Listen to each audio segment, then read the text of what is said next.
Hello बच्चों, सबसे पहले आप लोगों को नववर्ष की हार्दिक शुभकामनाएं।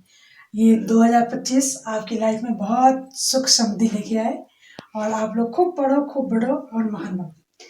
ठीक है। और अब मैं टॉपिक शुरू करूंगी आज की नए वीडियो टॉपिक जो हमारा आपने पहले देखा है मेरी वीडियो में। स्वर के बारे में मैंने बताया था आप लोगों को, स्वर और व्यंजन के। तो आज हम पढ़ेंगे स्वरों के प्रकार।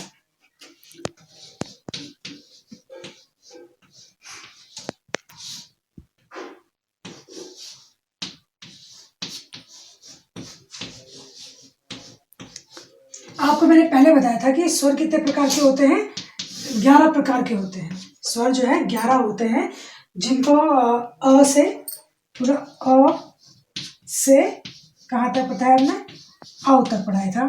ये तो होते हैं स्वर पूरे, जो आप लोगों को पता है। पिछले वीडियो में मैंने आपको डिटेल बता रखा है इसके बारे में।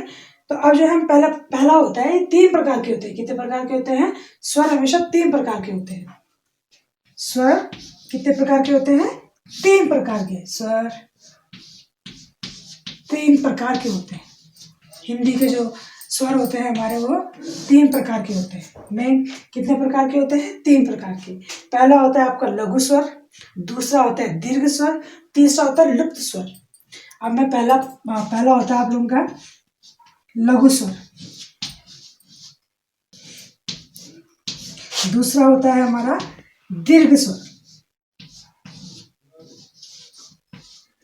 दीर्घ स्वर, और तीसरा होता है आप लोगों का लुप्त स्वर।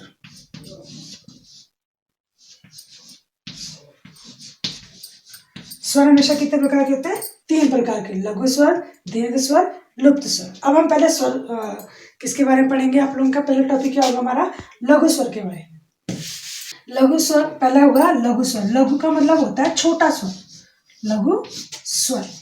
जिसको अब लघु स्वर से आप समझे, जिनको बोलने में, फर्स्ट वाला क्या होता है? लघु स्वर, जिसको बोलने में कम समय लगता है। जैसे हमारा पहला होता है, जिसको बोलने में क्या लगता है? कम टाइम लगता है हमारा, उसको बोलते हैं लघु। क्योंकि लघु मतलब होता है कम, छोटा सा, इसलिए इसको क्या बोलते हैं? लघु स्वर कहते हैं। तो लघु जिसमें आता है हमारा अ, ई, उ, री, इनको बोलने में जो है हमारा कम टाइम लगता है। अ, ई, उ और री, इनको बोलने में क्या?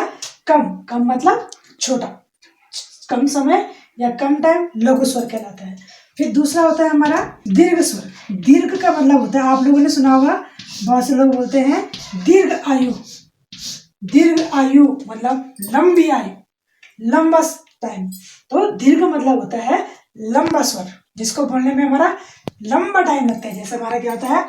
आ, ई, उ और ए, आई, औ, ओ और आओ, ये हमारे लंबे स्वर होते हैं। इनको बोलने में आप लोग उच्चारण करके देखिए, इनको बोलने में ज्यादा टाइम लगता है, जिसको क्या बोलते हैं?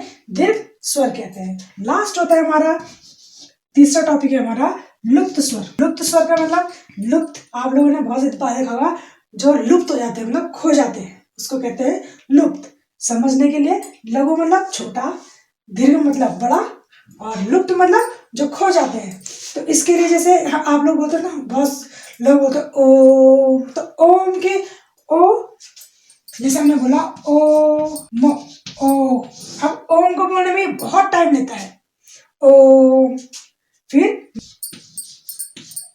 इनको बोलने में, जिनको बोलने में ज्यादा टाइम लगता है, उनको क्या बोलते हैं? लुप्त स्वर। अब देखो, ये बीच में लगा है जो ये लुप्त हो रखा है, ओ, तो जो ओ की हमारी भाषा आ रही है, वो बीच में लुप्त हो गया है, कितना लंबा बोला जा रहा है। तो ये 3 प्रकार के स्वर मैंने आप लोगों को बता दिए हैं। पहला है लघु, लघु में छोटे, जिनको बोलने में कम टाइम लगता है। दीर्घ मतलब लंबा, जिसको बोलने में क्या होता है? ज्यादा टाइम लगता है। और लुप्त मतलब जो बीच में बोलते तो लंबा है, पर बीच में उनका समझ नहीं आता कि बीच में वो लंबा खींचता है, जैसे ओम, नमो। ठीक है, ठीक है, मिलते हैं अगले वीडियो में। अच्छा लगे लाइक करें, शेयर करें, सब्सक्राइब करें। इसको जरूरी नहीं कि इसको छोटे बच्चे पढ़ सकते हैं, इसको बड़े क्लासेस के बच्चे पढ़ सकते हैं। तो इसलिए आप लोग जितना ज़्यादा हो सके उसे शेयर करें, लाइक करें। और नए साल में आप लोग ज़्यादा से ज़्यादा सब्सक्राइब करें, लाइक करें। Bye bye, good night.